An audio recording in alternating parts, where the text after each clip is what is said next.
Take a look here. We're going to be careful not to disturb them. Right on the tip of this kale. Guten Yardening, everybody. You know, garden pests come in a variety of shapes and sizes, but one thing that most of them have in common is that if left to their own devices, they can destroy an entire garden in a matter of days or weeks. In an indoor garden, you have the additional challenge of a lack of natural predators for whatever the infestation might be. We just recently dealt with an aphid infestation that took over most of our indoor growing space. And if we hadn't managed it when we did, there's no doubt that we would have lost so many of our vegetables that we've been working hard to grow over the past few months. We started the treatment with some diatomaceous earth, which helped a great deal, and then we added the ladybugs. And the ladybugs have really come through for us and finished off most of the aphids that we had down here. And so I want to show you what our harvest can still look like even after a massive aphid invasion. And I think that's so important to remember. We had to treat our problem as quickly as we could before it became even more overwhelming. And that's just what we did.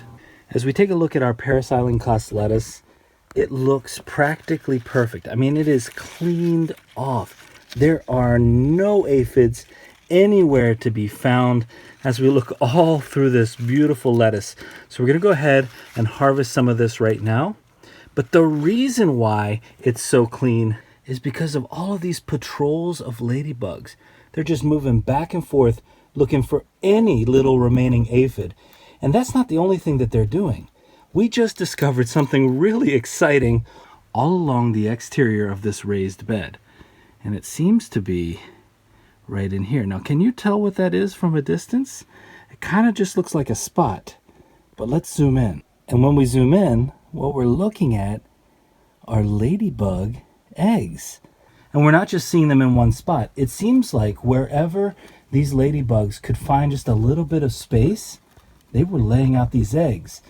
And that includes even here on our kale. Now, can we play a little game of Where's Waldo?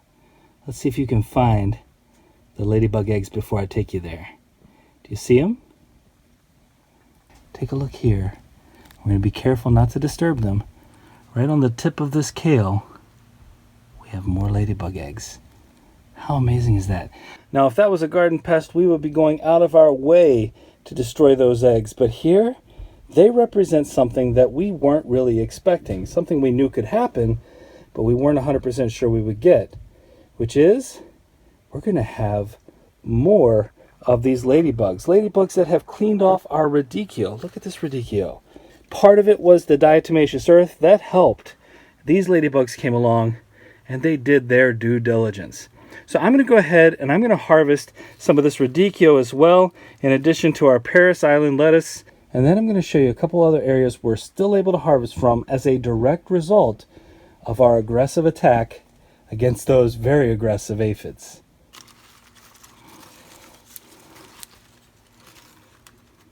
Look at that beautiful lettuce.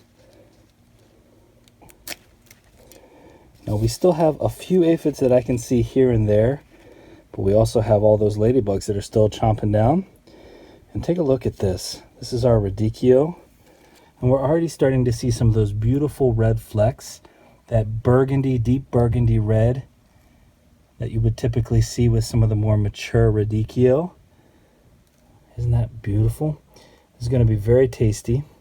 I really like how this taste complements the rest of that Paris-Island-Cost lettuce. Just a really nice flavor on top of it. And we have to rinse this off. You can see there's still a little bit of DE on it, a little bit of that diatomaceous earth powder, but again, this is all natural. That's not going to cause us any problems. It's not going to harm us. Not going to leave any residue. Take a look at that. It's kind of hard to see, but there's even more eggs in the exterior zipper of our grow tent. Those ladybugs are everywhere. And we picked these beans last week, and you can see again just how quickly they grow. We did see some aphids over here as well, but they've been cleared off mostly. And we're going to pick a few more of these beautiful purple beans. They look lovely. They taste even better.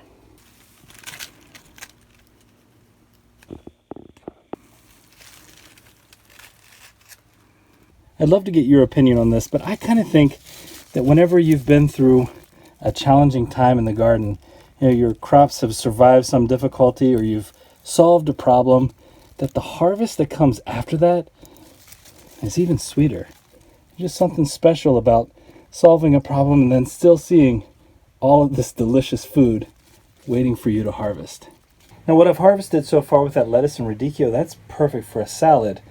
And I just harvested some of those beans, and I'm thinking I'm going to harvest a little bit of this curly leaf parsley, even with this ladybug on here.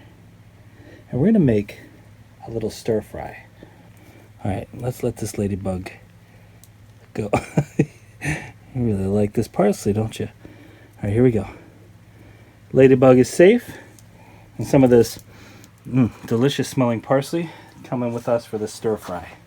Let's gather off a little bit of this basil as well.